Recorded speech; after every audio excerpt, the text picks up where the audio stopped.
This is Talking to the Dead with Janet Kubik. Hello, Janet Kubik. How are you today? Hello, Joe Cubic. I'm great, but your Joe intros continue Kubik? to make what? You just called me Joe Kubik. Did I? It's like we're family. It's like we're family. I'm a little frazzled today. I'm a little frazzled, and your intros always make me giggle. And on that note, I think we should play a game today. Okay. I got to kind of be up for anything. You never know what with this show, Sure. right? So let's just do it. In past episodes, I don't know if you remember, I Googled a pope from hundreds of years ago, and then a pope came forward. I think it was a pope or something like that. Yeah. I think that happened a couple times. And a friend of mine, Jessica, she said, "Oh, you're psychic, because that wouldn't happen if you weren't." So I'm like, "Oh my God, I'm psychic." So I have written down on a piece of paper here, unbeknownst to you, who I think is going to come forward today, and we'll see if I'm right. Okay. Okay. So what's happening in your world? You had a bit of a rough morning. That's something that not normally happens to you, but it does happen on occasion. You want to talk about that for a bit? Like, what's going on? Yeah, sure. So I think it's all part of this process of healing and releasing stuff and moving forward. And one of the things Spirit talks about all the time is that we sort of hold things in our body in an energetic way. I told you I'm a little fumbly today. It's kind of interesting. Okay. But yeah, we hold stuff in our body, trauma, emotions, experiences. We literally kind of have them within us energetically in our being. And so as we're going through the process of healing, what happens is those things, if we sort of look into it, if we invite it to happen, it will allow these things to kind of surface and to sort of show up more on the surface where we can become aware of them, and then ultimately give them the attention that they need, because as they always say, healing is being heard, right? So a lot of times it's just the idea that the whatever is existing, that emotion, that trauma, that experience, it just needs to be heard and acknowledged for what it was. If you can go so far as to be grateful for it, as it has shaped our experiences and made us who we are in the moment, then we can sort of release that energy or shift that energy, or you can even say transmute that energy sort of from a negative or lower energy to a higher energy. And I guess in some cases it can kind of just sort of leave us. I don't even know technically if the energy leaves our being or if it's more that we transmute it or shift it and change it from a negative sort of or dark or dense or lower vibrational energy into a higher one, a lighter one, more positive one. So this for me has been the story of my life for the past 7 years as I chose to embark upon the soul awakening or a spiritual awakening. And I remember Spirit telling me at one point that I was actually sort of here in this lifetime to do two things. And one was this idea of the spiritual awakening and remembering, where I came from and what's going on here and what needs to be going on here in this existence. And then the other one was this sort of mass healing. And that's literally how they put it, mass healing. And boy, they were not lying. So for me personally, a lot has come forward. Now when you say mass healing, you're talking about large. Are you talking about your own healing, or are you talking about helping others heal? Well, I think it's twofold, because I think whenever we work on healing our own energy, our own soul, our own selves, we are ultimately affecting others. We are changing the vibration of the existence. If we're all walking around with these low vibe energies and dense energies, that's sort of what the atmosphere, the energy around all of us is like. But if we can take the opportunity to sort of transmute that energy, heal that energy, raise the vibration, well, then now there's more people bringing higher vibrational energy into the experience, and that kind of rubs off on everybody else. it just helps to create that better sort of energetic balance, which is, you know, what Spirit has said to me many times is sort of the intention of this time, that we've gone through these really challenging, dark periods in our existence. And so there's a lot of dense energy. There's a lot of trauma energy, negative energy. And so as we each individually choose, if we so choose, the path of healing and healing our own energies, like I just said, we end up shifting ourselves kind of out of that into a higher vibrational energy. So for me, it felt like I was doing it, and I'm still doing it, obviously, for myself, but also on behalf of others as well. I've also been sort of told at times too that everybody is sort of meant to awaken, air quotes, to whatever degree is appropriate or intended for their own individual journey. So there are a lot of people walking in the human experience or living right now that aren't necessarily going to come to a place where they are maybe able to facilitate their own healing. And so I think sometimes people like myself, whose path it is, or it's part of my journey, is to sort of help take on some of that external energy that they're putting into the existence and to transmute that as well, and to sort of shift that as well. So, I mean, it sounds like a lot, and to be perfectly honest, it has been a lot over the last several years. So for me, just to offer more clarity, like we've talked before about the idea of past lives, and we've talked about the idea of looking at ourselves as a soul, as opposed to just who we are in this lifetime. So for me personally, my experience of healing has been the healing of my soul. So that has included, you know, situations, circumstances, wounds from this particular lifetime. And when we all have them, we all experience, right? We all go through stuff. And so there's been that. But for me, there has also been the healing of many, many past life issues or wounds. Right. So the thinking is that past lives impact this life. And then if you want to look at it a different way, this life impacts also past lives, because time is not linear. It can get really confusing. It can get so complicated. And I remember my grandmother, you know, Helen Bettis, always used to say, keep it simple, stupid. Yeah. And wait, she called you stupid? No, she didn't call me stupid. She just said it out loud, right? For anyone to hear. That was just kind of one of her go-to phrases. Yeah, right? yeah. So, kiss, right? Kiss. Yeah, kiss. So I've tried to kind of keep that in the back of my mind through this process, because as more and more unfolds, and literally it's like daily more unfolds, more information shows up, there's more understanding to be had. And I've tried to kind of keep that motto or that expression in the back of my mind, because it can get very overwhelming and very complicated at times. And as I say that, I don't know if you can tell, but I feel, no? Oh, I'm doing a really good job of pushing through. Well, I don't have my glasses on. That's why you're a big, you're fuzzy. I'm just a big fuzzy light. I do feel like Spirit is maybe wanting to come forward at this time, although, okay, they're telling me to go back a little bit. So I'm not exactly sure. I think we're talking about the past life part. So they're asking you to go back a bit. Is it past lives that they want to talk about, or is it something else?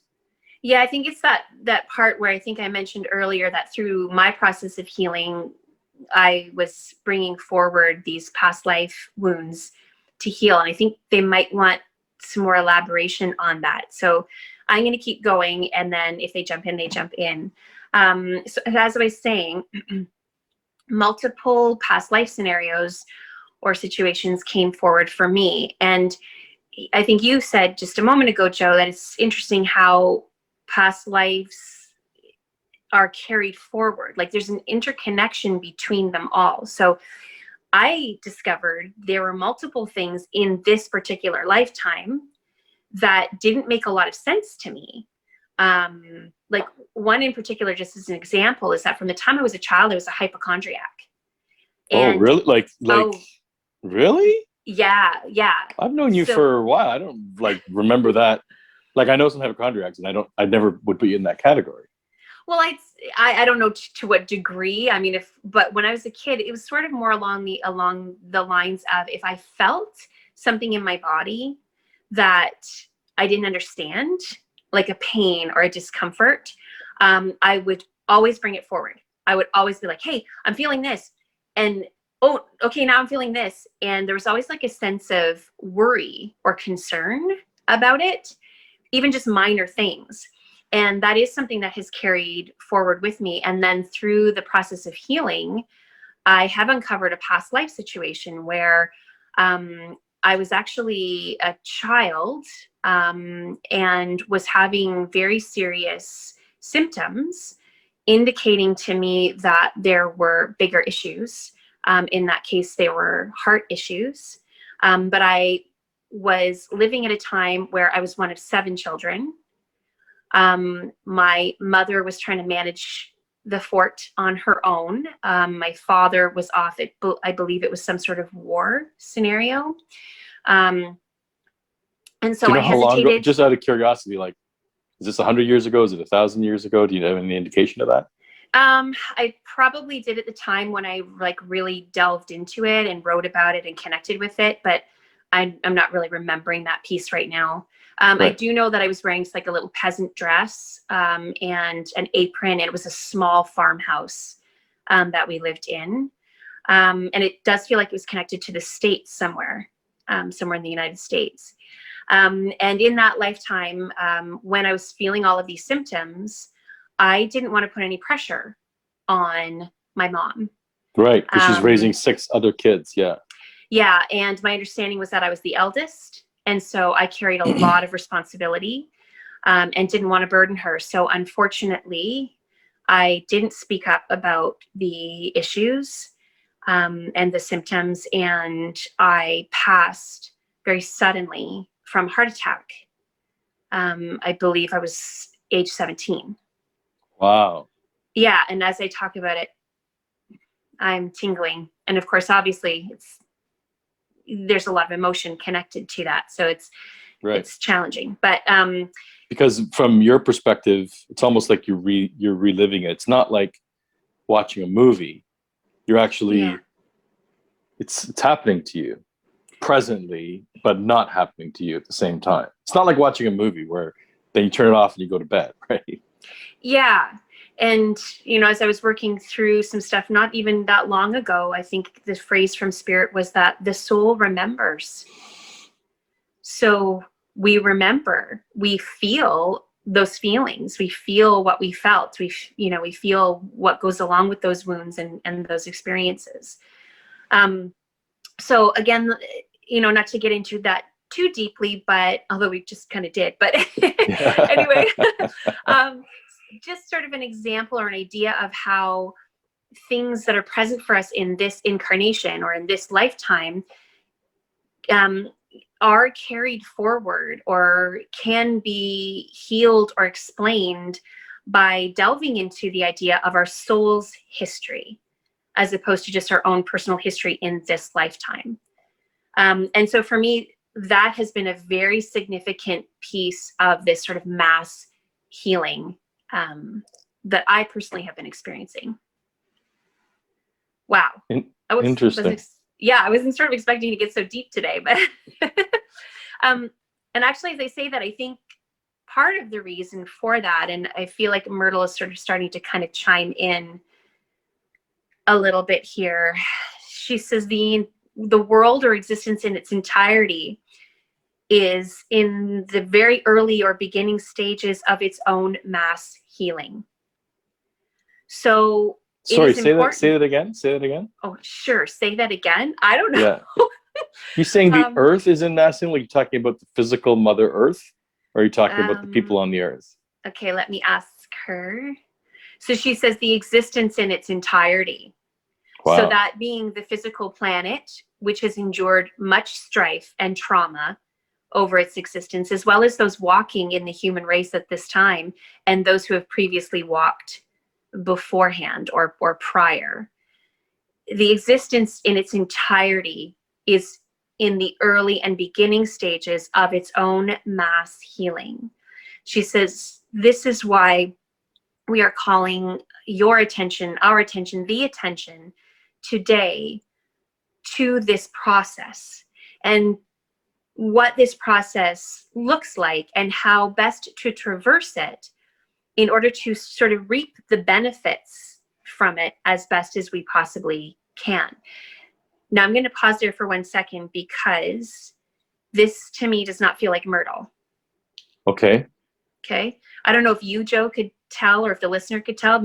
People might be starting to get used to, sort of the cadence of Myrtle, her personality. But this to me doesn't feel like her. So I'm going to try to hone in on who that is or who this is. Teresa. Mother Teresa? Oh. She's showing me that she's small. I don't know if that matters. And not that it matters, but if she's bringing that forward as an energetic identifier or like as a way to identify her, who she was, but she comes across as small. She's doing the sign of the cross. Okay. Yeah, well, that makes sense. I believe she's now Saint Teresa of Calcutta. Oh, we get so many saints on this show.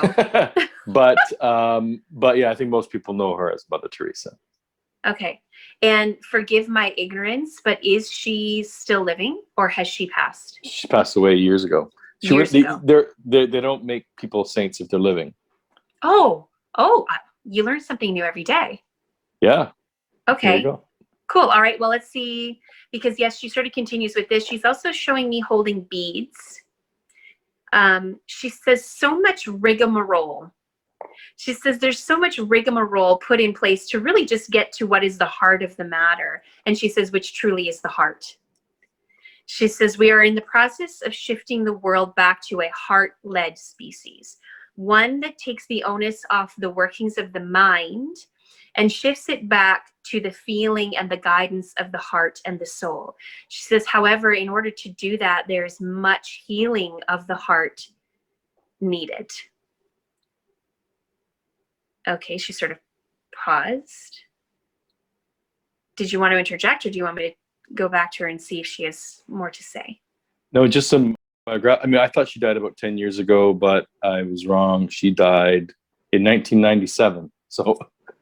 It's funny. She died a while ago, but it's funny when you said 1997 because as you were reading that, I heard 7. So I didn't know if that was an indication of like 7 years ago, but it sounds like it was 1997. Yeah. So for those who don't know her, I'll just tell what I know off the top of my head of her.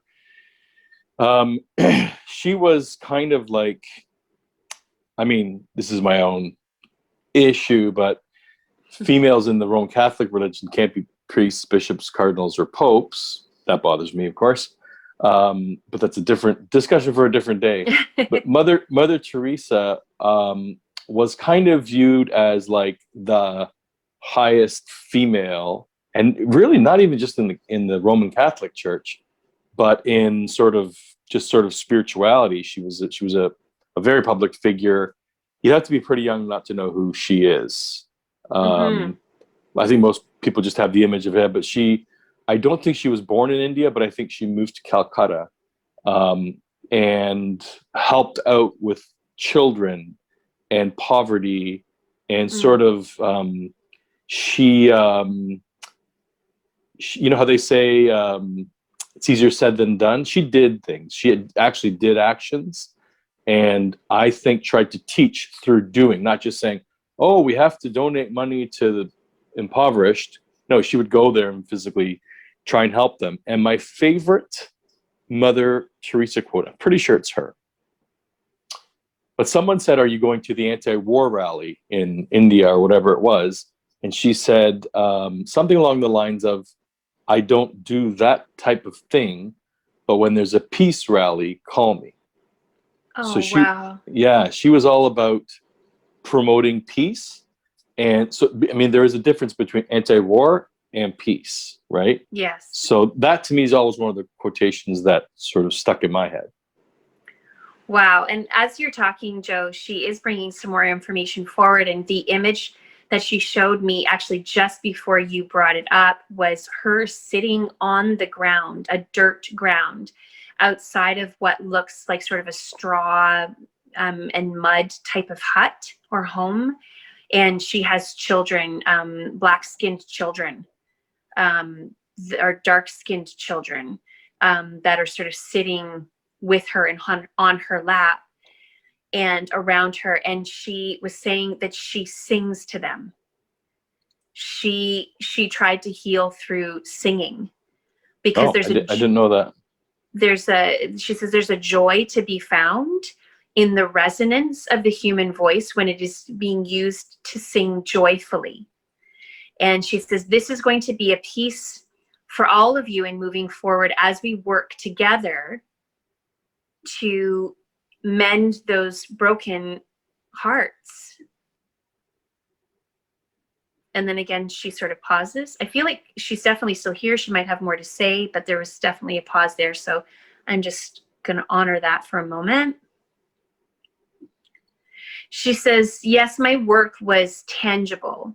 She said, I liked to get my hands dirty, my hands and feet dirty, so to speak. She shows me that when she walked barefoot. And of course, not all the time, I'm sure, but she is showing me an image of her walking barefoot because it made her feel more connected to the earth. And she says, and she sort of shakes her head and she says, oh, the turmoil we have caused for the Mother Earth. As we've worked our way or waged our way through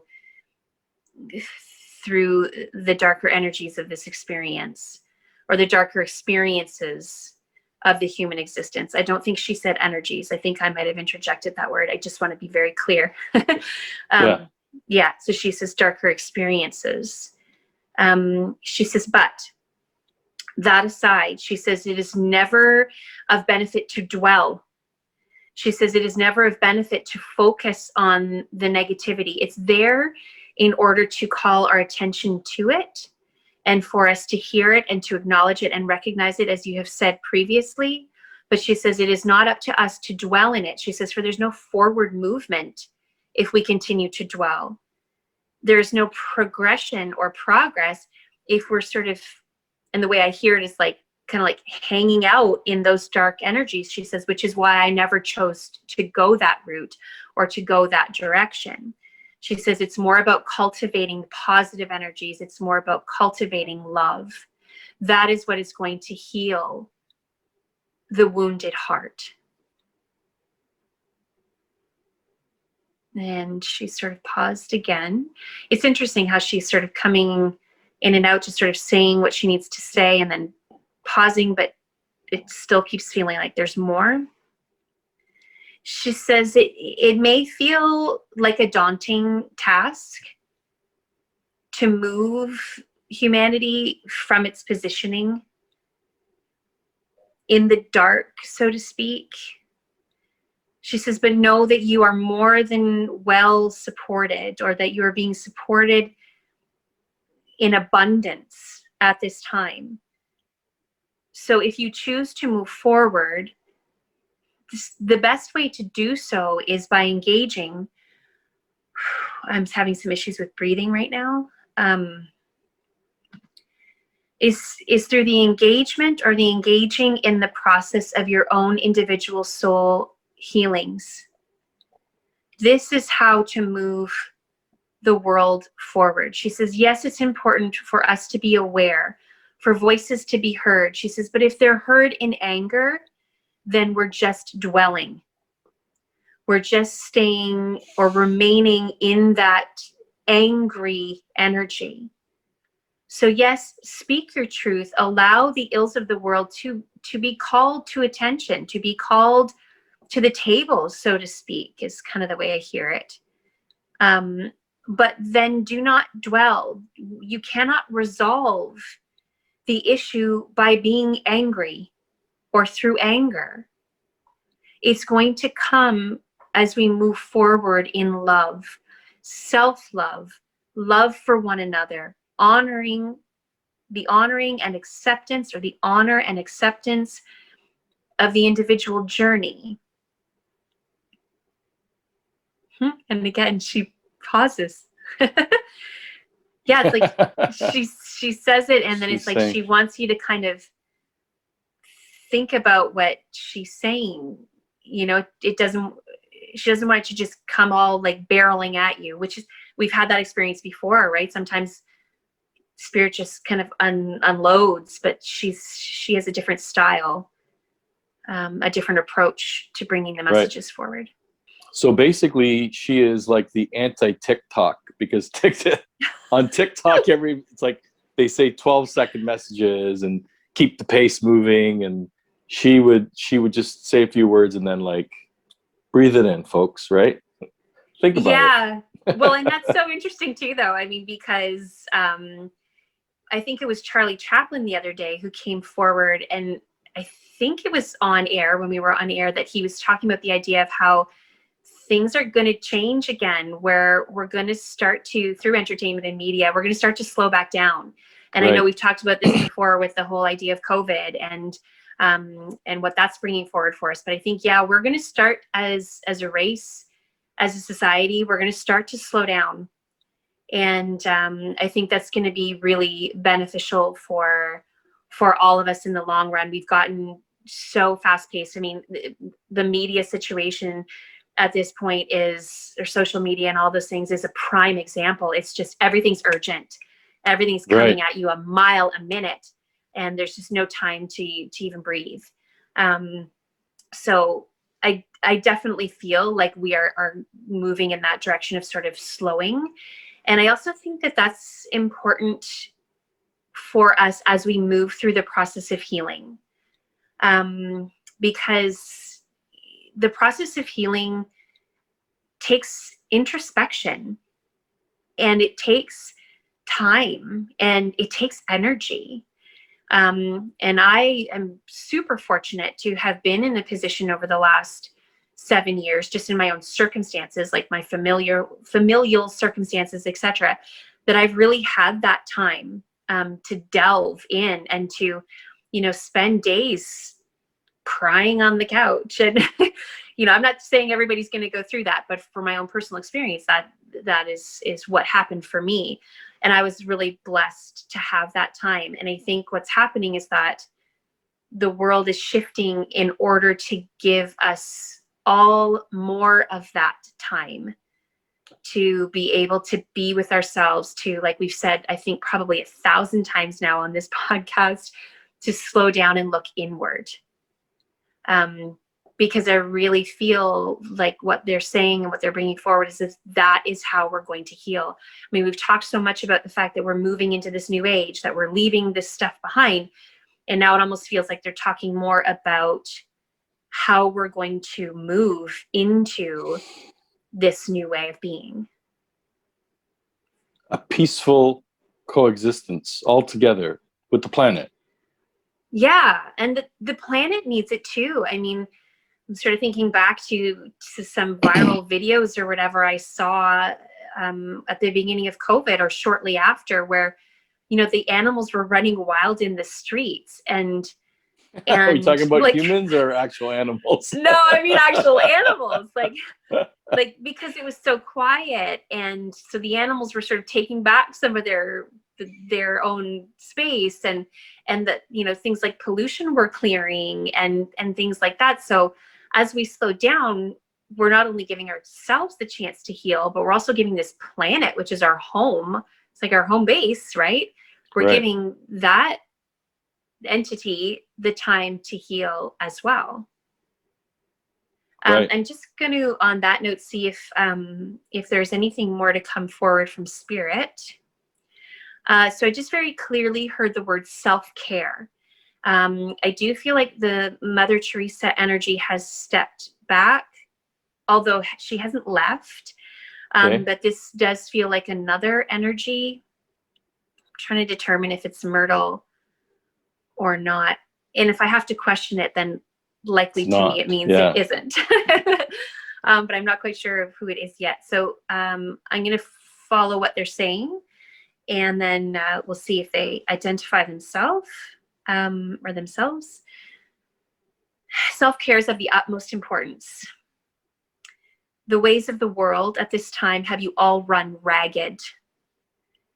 Stress levels are higher than they've ever been. The balance of hormonal systems is completely gone awry. This is a contributing factor to many of the physical ills being experienced in the world at this time, such as things like obesity, such as things like mental illness. It is crucial at this time in moving forward that indeed you do slow down, that the pace change from one of, and then the image I see is Roadrunner, of moving a mile a minute, trying to get to somewhere, and instead honoring that the somewhere you seek is now, appreciating the now and existing from a place of the now, of the current moment in time, because truthfully, it is all that exists. And the more you feel the pressure to be somewhere other than you are, the more damage is being done. It is what's clouding the vision, the understanding of what is needed from the Mother Earth in order to be well. The vision of what you know you need as individuals to be well. It gets pushed aside, sloughed off in lieu of success, money, power, fame, greed. These are all things that need at this time to go by the wayside. And in order to help that in happening, you need to slow down. Get off social media. Spend some time with yourself, other than with others who are looking for your time and your attention. We have become far too needy as a society, looking to others to feed our own feelings of acceptance and validation. Those feelings exist within you. They no longer need to be found in external sources or circumstances. They are within you, within your own homes, within the homes that you are sitting in currently at this time. That is where self-love, acceptance, admiration for one's own soul, accomplishment, achievement, that is where these feelings are found. And ultimately, it is those feelings that are propelling the structures of society, that are creating the current foundations of the structures of society, because you are all desperately needing to feel loved. Love comes from within. It is not found externally. You will find it in exchange with others, with the Mother Earth herself, with other human beings walking, with those of us here in spirit. But truthfully, it is not found in admiration or adoration. It is not found in your pocketbooks, my friend. It is found within your own hearts. This is where you need to spend the time. This is what is being brought forward. The instigator of this disease running rampant in your world, to get you to stop and pause, go indoors, and not only figuratively or literally indoors, but figuratively as well, into your own souls, into your own hearts. And pause. Wow. That energy felt, I don't know, but they felt very like. They had something to say. They had something to say. Filibustering, very much not like Mother Teresa style. Can we identify this person? Yeah. Who are you? Feels like somebody who didn't leave that long ago.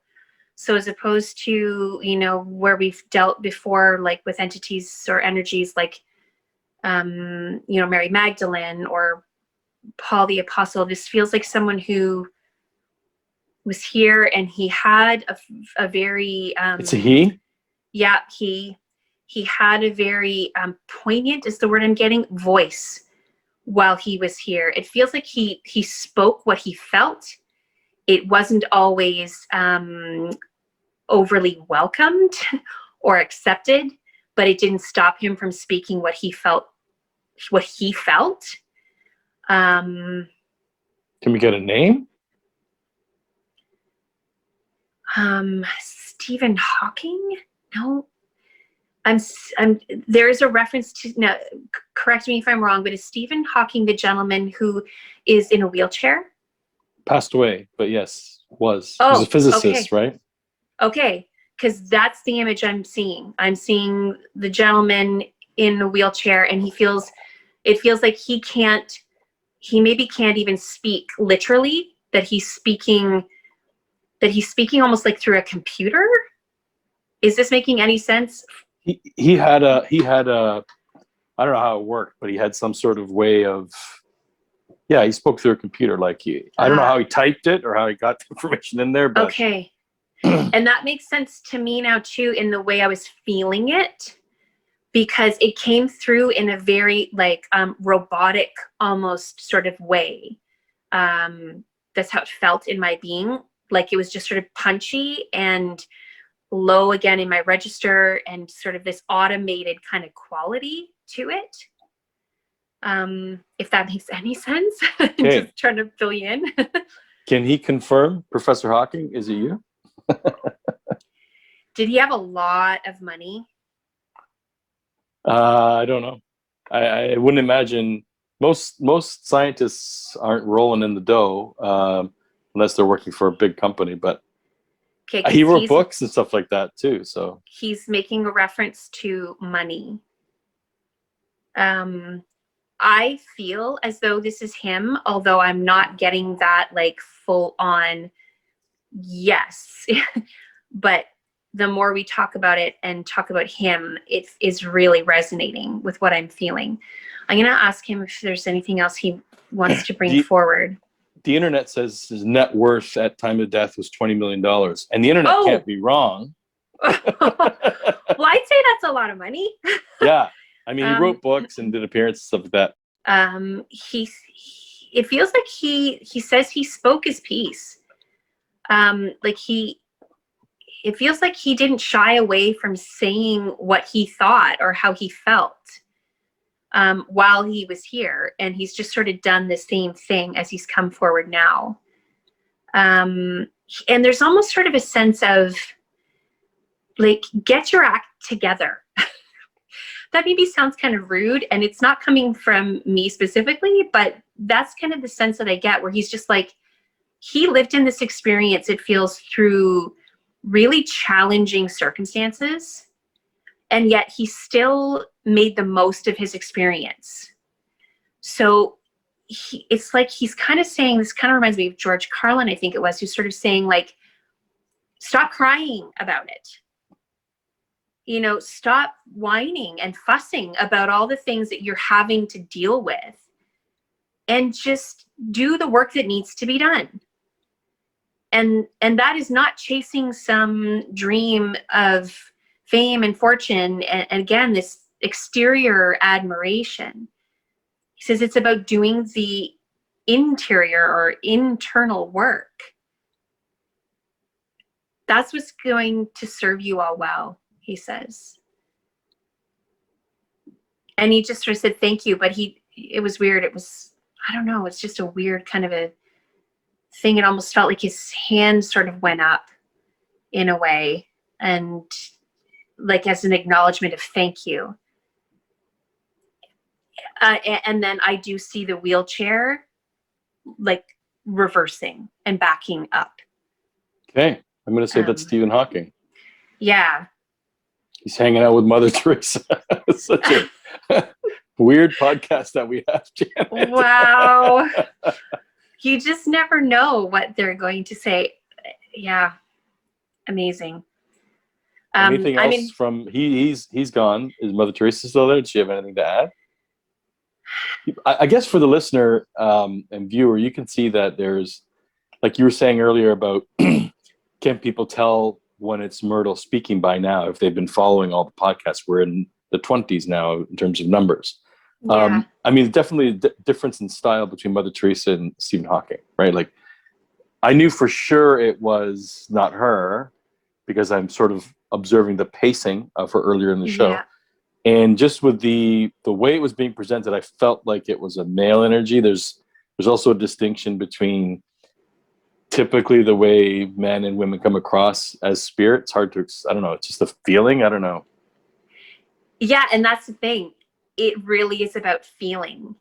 And that's one of the keys to this sort of utilization of spirit as a resource, because they are there. There's information, there's guidance, and they can, and they are wanting to support us. But it comes typically through feeling. It comes through that idea of intuition. So when I'm discerning a spirit, who it is, how they're coming forward, like you're saying, it's very much energy wise. It's how they present energetically, as opposed to, who I think it is. So that's one of the tools that, if we're wanting to utilize that relationship, utilize that resource that's there for us, we're being guided to sort of do it more through a sense of feeling as opposed to through the mind. And I think that sort of touches back on other things that have been said too in the podcast about, sort of that science versus spirituality kind of idea. We just can't limit ourselves to what we can factually know or see on a page or see in physical matter. There's so much more going on in this existence that is accessed through how we feel. And spirit is definitely one of those things. So if we want that support, we're going to find it by opening up to our intuition, by opening up to our feelings. And I think it was Mother Teresa as well who said, through our hearts, we need to start approaching the experience and the existence more from a heart-led perspective, as opposed to just one from the mind. Okay, Janet, anything else to add, or should we? I feel like that was a lot of information coming from two very different people. Wow. I mean, the only thing they have in common, I would say, is that they were both short. Like he was 5'6", I guess, and I think she was under 5 feet. I don't know. Well, and I would say, but you really have a real person who lived their life from the heart, and then a theoretical physicist, PhD. He can't get any different from them. It's two sort of different life paths. Right. But again, the one thing I think that they do have in common is that they're both trying to help us to get to where we want to be, which is a greater sense of peace, a greater ease of experience, more joy, right? That's where we all want to be. That's what we're all looking for as humans in this existence.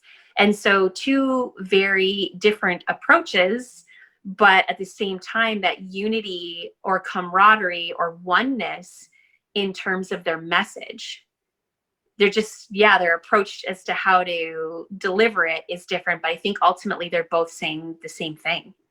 Well, Janet, we know that I am not psychic because I did not write on my piece of paper Mother Teresa or Stephen Hawking. I did write Bob Marley. That might be in reverse. Wow.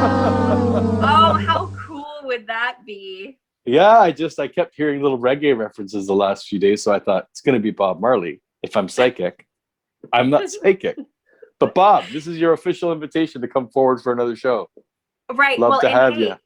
one of the big pieces that I've been learning recently more and more is that the messages that come through, because of our sort of humanness, our ego, we tend to feel, or I at least tend to feel, that there's an immediacy to them.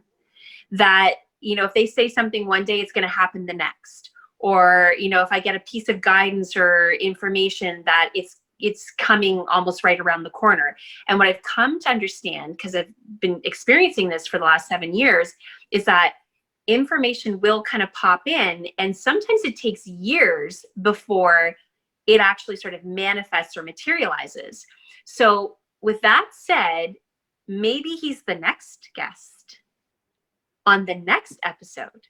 So maybe you're not wrong, or it's not that you're not psychic. Wait, did I say that right? Too many knots? I don't know. But maybe you are getting an inkling that at some point we are going to get the chance to connect with Bob Marley. It just would have been way more cool if he came forward today. Yeah, sorry about that. So the one thing I'm going to disagree with Stephen Hawking on is when he said, get off social media. Get off social media after you rate, review, subscribe on all the social media platforms.